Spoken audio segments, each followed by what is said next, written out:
Welcome back to Startrack Devos on a rainy day out here. But I have a message for you that I wanted to share with you.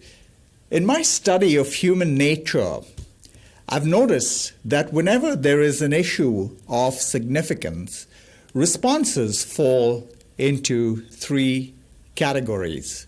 Those who are strongly for the issue, those who are absolutely against the issue, and ultimately those who keep their sliders somewhere in the middle, waiting to see how things pan out. Like those guys whose favorite football team is the one that's always on top of the charts. One time, Jesus was driving out scores of demons out of people, and his rivals were running out of excuses. So they finally said he drives them out by the chief demon. Jesus came to destroy the works of the devil, not rally for support from him. Now the big question is, can there be any neutral ground between these two absolutely opposing kingdoms, the one of darkness and the one of light? Jesus came to answer this dilemma, and we would do also well to listen to his argument. You can take the neutral ground when it comes to food, fashion, politics, or entertainment, whatever. But Jesus said, "He who is not with me is against me, and he who does not gather with me scatters." There simply is no neutral ground in the spiritual realm. The kingdom of Jesus is gathering. The other is destroying. Warren Wiersbe, my favorite author, says that we must make a choice. And if we choose to make no choice, we are really choosing against Jesus. The Master went on to illustrate the danger of neutrality using the example of a man who was infested by a demon but got delivered from it. The man, however, didn't have or plan a strategy to invite God to dwell and rule within him. He chose to remain neutral. What happened? According to the narrative, the first demon returned to the man, accompanied by 7 other demons worse than himself, making the man's latter condition more grievous than at first.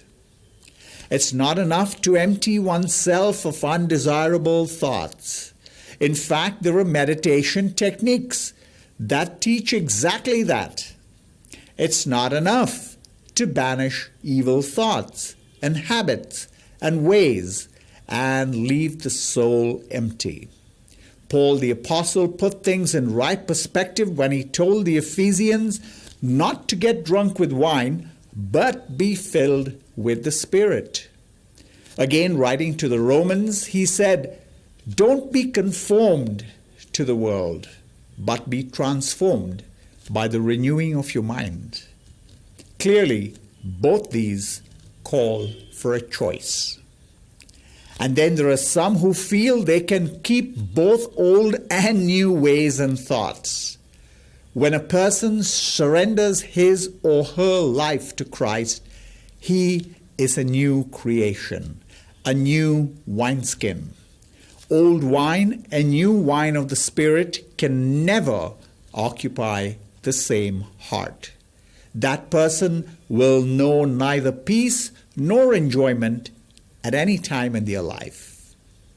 Finally, overwhelmed with emotion, a woman in the crowd listening to the wisdom of Jesus exclaimed, "Happy is the womb that bore you and the breasts at which you were nursed." This is another common response to the gospel.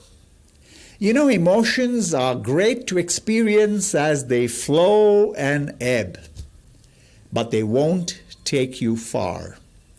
Jesus set the woman's mind right by calling her to obedience and a firm stand on God's side.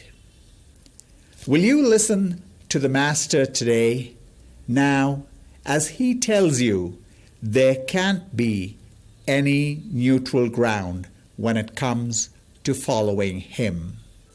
You're either with him or against him. Make a definite choice today and be filled with his Spirit. You guys be blessed and have a great day. See you back soon.